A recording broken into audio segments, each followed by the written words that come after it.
yeah. What made you decide investments to reach its full potential? I missed this. What made me decide to invest what? One of your investments has reached its full potential. As you said earlier that you... I missed the last part of it. Reach its full potential. Well, ideally you buy in businesses where you feel that will never happen in terms of... I mean, I don't buy Coke with the idea that it's going to be out of gas in 10 years, or 15 years. There could be something happen, but I would think that the chances of that are almost nil. So what we really want to do is buy businesses that we would be happy to own forever. It's the same way I feel about people who buy Berkshire. I want people to buy Berkshire that plan to hold it forever. They may not for one reason or another, but I want them at the time they buy it to think they are buying a business. And I don't say that's the only way to buy things. It's just that that's the group I want to have join me, because I don't want to have a changing group all the time. I measure Berkshire by how little activity there is in it. If I had a church and I was the preacher and half the congregation left every Sunday, I wouldn't say, "Oh, this is marvelous because I have all this liquidity among my members." Just terrific turnover. I would rather get a church where all the seats are filled, every Sunday by the same people. Well, that's the way we look at the businesses we buy. We want to buy something that we're really happy to own virtually forever, and we can't find a lot of those. And back when I started, I had way more ideas than money, so I was just constantly having to sell what I thought was the least attractive stock in order to buy something that I just discovered that looked even cheaper. But that's not our problem really now. And so we hope we're buying businesses that we're just as happy with 5 years from now as now. And if we ever found some huge acquisition, then we'd have to sell something maybe to make that acquisition. But that would be a very pleasant problem to have. We never buy something with a price target in mind. We never buy something at 30 saying if it goes to 40 we'll sell it, or 50 or 60 or 100. We just don't do it that way any more than when we buy a private business like See's Candy for $25 million. We don't say to ourselves, if we ever get an offer of $50 million for this business, we'd sell it. That's just not the way to look at a business. The way to look at a business is this going to keep producing more and more and more money over time? And if the answer to that is yes, you don't need to ask any more questions. Yeah, way back there. So it's the same principle as mine.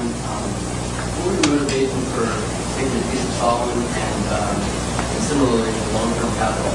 And how did you come up with the valuation? Well, Solomon, like I said, I went into that because it was a 9% security in 1987, September 1987. The Dow was up 35% that year. We'd sold a lot of stuff, and I had a lot of money around. It looked to me like we were never going to get a chance to do anything. So I took an attractive security form in a business I would never buy the common stock of. And I went in because of that, and I think that's generally a mistake. It worked out okay finally on that, but it's not what I should have been doing. I either should have waited, in which case I could have bought more Coca-Cola a year later or thereabouts, or I should have even bought Coke at the prices it was selling at then, even though it was selling at a pretty good price at the time. So that was a mistake. On long-term capital, we have learned other businesses that are associated with securities over the years. And one of them is arbitrage. I've done arbitrage for 45 years, and Graham did it for probably 30 years before that. And that's a business, unfortunately, I have to be near a phone for, and I have to really run out of the office myself, because it requires being more sort of market attuned, and I don't want to do that anymore. So unless a really big arbitrage situation came along that I understood, I won't be doing much of that. But I've probably been in 300 arbitrage situations at least in my life, maybe more. And it was a good business, a perfectly good business. Long-term capital has a bunch of positions. They got tons of positions, but the top 10 are probably 90% of the money that's at risk. And I know something about those 10 positions. I don't know everything about them by a long shot, but I know enough where I would feel okay at a big discount going in, and we would have the staying power to hold it out. We might lose money on something like that, but the odds are with us. That's a game that I understand. There's a few other positions we have that aren't that big because they can't get that big, but they could involve yield curve relationships or on the run, off the run governments or things like that are just things you learn over time if you're around securities markets. They're not the base of our business.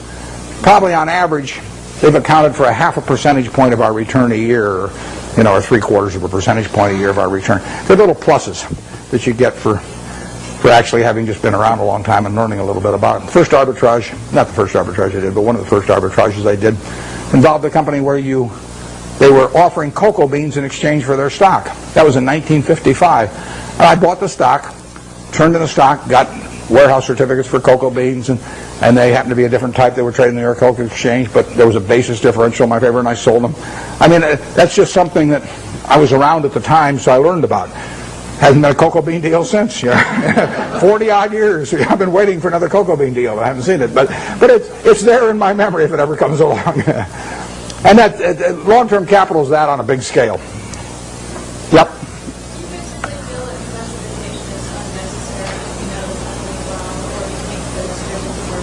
The question is about diversification, and I've got a dual answer to that. If you are not a professional investor, if your goal is not to manage money in such a way as to get a significantly better return than the world, then I believe in extreme diversification. I mean, so I believe 98 or 99%, maybe more than 99% of people who invest should extensively diversify and not trade. So that leads them to an index fund type of decision with very low costs. Because all they're going to do is own a part of America. And they made a decision that owning a part of America is worthwhile. I don't quarrel with that at all. That is the way they should approach it, unless they want to bring an intensity to the game to make a decision and start evaluating businesses. But once you're in the business of evaluating businesses and you decide that you're going to bring the effort and intensity and time involved to get that job done, then I think that diversification is a terrible mistake to any degree. And I got asked that question when I was at SunTrust the other day. And if you really know businesses, you probably shouldn't own more than 6 of them. I mean, if you can identify 6 wonderful businesses, that is all the diversification you need, and you're going to make a lot of money. And I will guarantee you that going into a 7th one is going to, rather than putting more money in your first one, it's got to be a terrible mistake. Very few people have gotten rich on their 7th best idea. But a lot of people got rich on their best idea. So I would say that for anybody working with normal capital who really knows the businesses they've gone into, a 6 is plenty, and I probably have half of it in what I liked best. I don't diversify personally. I mean, and all the people I know that have done well, with the exception of, we mentioned Walter Schloss earlier. Walter diversifies a lot. He owns a little of everything. I call him Noah. He's got 2 of everything. Yeah. How do you differentiate the Coca-Colas of the world from the Procter & Gamble's of the world? Well, Procter & Gamble's a very, very good business. Strong distribution capabilities, lots of brand names and everything.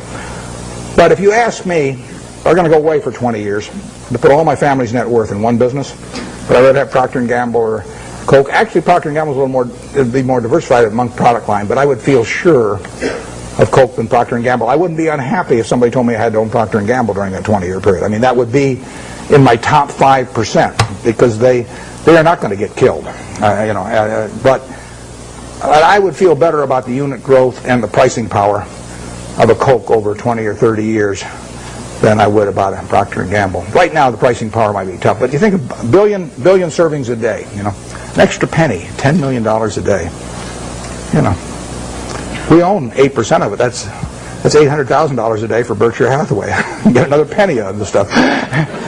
Doesn't seem impossible, does it? I mean, it's worth another penny. But, it doesn't. Right now, it'd be a mistake to try and get it in most markets. But over time, Coke will make more per serving than it does now. 20 years from now, I'll guarantee it'll make more per serving. They'll be selling a whole lot more servings. I don't know how many. I don't know how much more, but I know that. P&G's main products, I don't think they have the kind of dominance, and they don't have the kind of unit growth, but they're good businesses. I would not be unhappy if you told me that I had to put my family's net worth in P&G and that was the only stock I could own. I would, I might prefer some other names, but there aren't 100 other names I would prefer. Yeah. On that same model about McDonald's, should we go away 20 years from that? McDonald's, the question is about McDonald's and going away for 20 years. McDonald's has got a lot of things going for it, and particularly abroad again. I mean, their position abroad in many countries is stronger relatively than here. It's a tougher business over time. People do not want to eat, exception to the kids when they're giving away Beanie Babies or something, people do not want to eat at McDonald's every day. I mean, if people are drinking Coke today, they drink 5 of them today, they'll probably drink 5 tomorrow. The fast food business is tougher than that.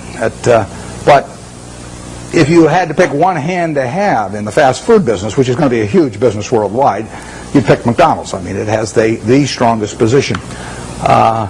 It doesn't win taste tests, with adults. It does very well with children, and it does fine with adults. But it is not like it's a clear winner. And it's gotten into the game in recent years of being more price promotional, and you remember the experiment a year ago or so, and so it's gotten more dependent on that rather than just selling the product by itself. I like a product by itself sells. I feel better about Gillette if people buy the Mach 3 because they like the Mach 3 than if they get a Beanie Baby with it. So I just think it's fundamentally a stronger product if that's the case, and it probably is. We own a lot of Gillette, and you can sleep pretty well at night if you think of a couple billion men with their hair growing on their faces. You go to, it's growing all night while you sleep, and women have 2 legs. It's even better. So it beats counting sheep. And those are the kind of business. But if you think, what promotion am I going to put out there against Burger King next month? And what if they sign up Disney and I don't get Disney? And that is, I like the products that stand alone, absent promotional or price appeals. Although you can build a very good business based on that, and McDonald's is a terrific business. It's not as good a business as Coke, but there really are hardly any. It's a very good business, and if you bet on one company in that field, aside from Dairy Queen, of course, you might bet on McDonald's. We bought Dairy Queen here a while back. That's why I'm plugging it shamelessly here. Yeah, way back there. What do I think of what? The electric utility industry. Well, I've thought about that a lot because you can put big money in it, and I've even thought of buying entire businesses. There's a fellow in Omaha actually that's done a little of that through Cal Energy, but I don't quite understand the game in terms of how it's going to develop with deregulation. I mean, I can see how it destroys a lot of value for the high-cost producer, once they're not protected by a monopoly territory. And I don't for sure see who benefits and how much. I mean, obviously the guy with very low-cost power, some guy's got hydropower, at 2 cents a kilowatt or something like that, has got a huge advantage. But how much of that he's going to get to keep and everything, or how extensively he can send that outside his natural territory,